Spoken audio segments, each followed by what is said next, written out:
ফ্রেন্ডদের সাথে দেখা হয় তখন তোমরা কি করো? কি রে, কি অবস্থা? ভালো আছি। আচ্ছা, কালকে রাতে তোকে কল দিছিলাম, রিসিভ করিসনি কেন? আরে আর বলিস না, আমার মোবাইলের চার্জ শেষ হয়ে গেছিল, তাই বন্ধ করে চার্জ দিয়েছিলাম।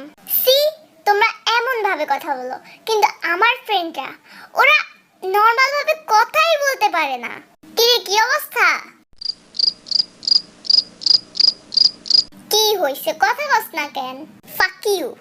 গালি দিচ্ছিস কেন? Fuck you. আরে না বললে আমি বুঝবো কেমনে? কেন তুই বুঝবি কেন? তুই তো এখন একটা বাচ্চা। কালকে রাতে যে তোরে ফোন দিছিলাম, কই ছিলি তুই? আরে ফোনের ব্যাটারি লো হয়ে গেছিল, তাই বন্ধ করে চার্জ দিছিলাম। তোরেও ফাক, তোর মোবাইল রেও ফাক। আসছে। Hello everyone and welcome back to my channel. আজকে আমি তোমাদের সাথে কথা বলবো আমার ফ্রেন্ডদের নিয়ে।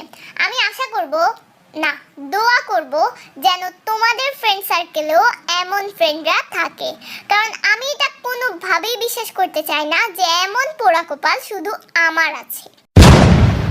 So meet my friend Rora. এত কপাল হলে তো হতোই। আসলে আমি আমার ফ্রেন্ডদের নাম, চেহারা সব কিছু গোপন রেখে তোমাদের সামনে প্রেজেন্ট করব, আর এর জন্য আমি বেইমাস্টারের মেম্বারদেরকে বেছে নিয়েছি। তো চলো আরেকবার ইন্ট্রো শুরু করা যাক। So meet my friend Rora. সব ফ্রেন্ড সার্কেলেই এমন একজন থাকে যাকে সহজে পচানো যায়, কথায় কথায় পচানো যায়, আর এরে না পচাইলে মানে মনে শান্তি লাগে না। আর আমাদের মধ্যে এই রোরাই হচ্ছে ওই একজন। রোরার একটা বৈশিষ্ট্য আছে, সেটা হচ্ছে ওর কলিজা খুব বড়। বোঝাতে পারি নাই, লেট মি এক্সপ্লেইন। আমাদের ফাইনাল রেজাল্টের আগে আমাদেরকে স্কুলে ডাকা হয় নিজের কাগজ চেক করার জন্য। মানে স্যাররা কাগজ কেটে ফেলার পর মূল রেজাল্টের এক সপ্তাহ আগে আমাদেরকে স্কুলে ডাকেন। তো আমাদের প্রতিটা সাবজেক্টের কাগজ দিচ্ছে, আমরা চেক করছি, আবার দিয়ে দিচ্ছি। এখন যখন একদম শেষে ম্যাথের কাগজ দেখালো আমাদের, তখন দেখা গেল আমাদের মধ্যে একজন এমসিকিউতে একের জন্য ফেল করছে। তবে ভাগ্যবশত ও এমসিকিউর একটা প্রশ্নের আনসার দেয়নি, মানে ও একটা এমসিকিউর ক খ গ ঘ কোনো অপশানই ভরাট করেনি। আর এর সুযোগ নিয়ে রোরা পুরো ক্লাস খুঁজে সেম সেটের কোশ্চেন ছিল এমন একজনকে খুঁজে বের করে যার ওই এমসিকিউটা হয়েছে, মানে স্যার টিক দিয়ে রাখছে। ও পুরো ক্লাসের স্যারের, এমনকি যে মেয়েটার খাতা থেকে ও আনসারটা দেখছে তার চোখও ফাঁকি দিয়ে আমাদের সেই ফ্রেন্ডকে ম্যাথে পাস করিয়ে দেয়। Oh my God! Wow! ভাই, ওর এই কাজ দেখে আমাদের সবার প্রায় অজ্ঞান হওয়ার মতো অবস্থা। অ্যান্ড আমি জানি না আমাদের ম্যাথ টিচার এই ভিডিওটা দেখতেছে কিনা, বাট আমি আমাদের ম্যাথ টিচারকে একটা কথা বলতে চাই। স্যার, আপনার সাবজেক্টে এই বাটপারি করছি, এর জন্য সো সরি, অ্যান্ড প্লিজ ভবিষ্যতেও আমাদের এই বাটপারি করার সুযোগ দিবেন। ধন্যবাদ। এখন আমি তোমাদের সাথে পরিচয় করাবো আমার আরেকটা জন্তুর সাথে, টুকু বন্ধুর সাথে।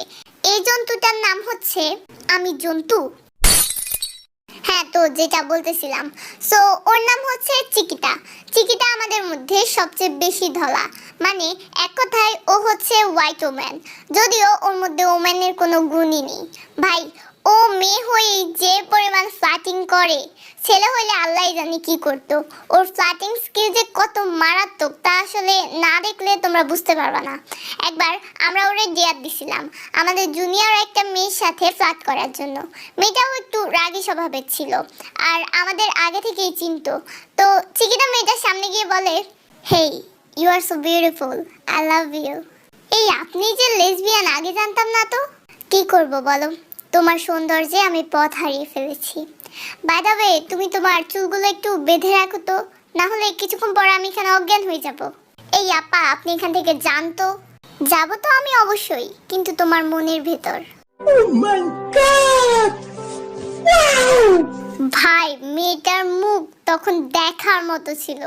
পরে অবশ্য আমরা তাকে বলেছিলাম যে এটা জাস্ট একটা গেম ছিল, বাট ওর ফ্লার্টিং স্কিল ভাই মানতেই হবে। এখন আমি তোমাদের সাথে পরিচয় করাবো আমাদের শুকনো গাছের পাতা, বাহুবলীর ছাতা আহিয়নের সাথে।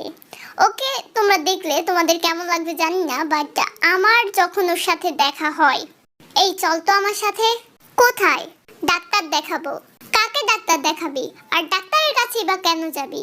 তোকে নিয়ে যাব আর তোকে ভিটামিন ওষুধ কিনে দেব।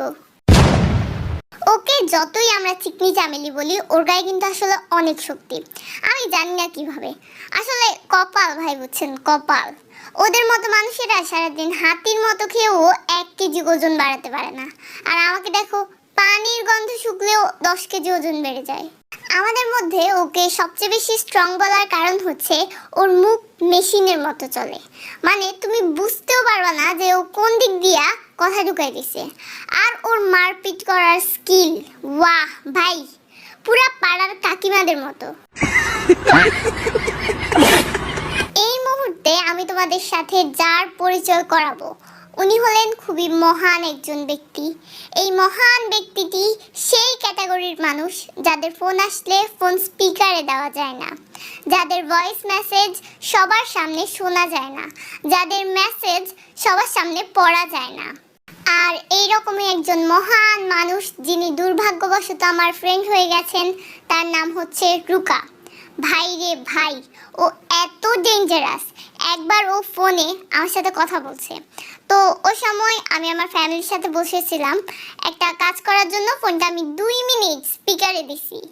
আমার মা ওর কথাবার্তা শুনে আমার দিকে যেই লুকটা না দিছে, আমি জীবনে ভুলতে পারবো না। ও কথা বলার সময় এতগুলো প্রয়োজনীয় শব্দও বের করে না যতগুলো অপ্রয়োজনীয় গালি বের করে। সো এই ছিল আজকের ভিডিও। অ্যান্ড তোমাদেরও কি এরকম ফ্রেন্ড আছে? তা আমাকে অবশ্যই কমেন্টে জানাবে। বাই।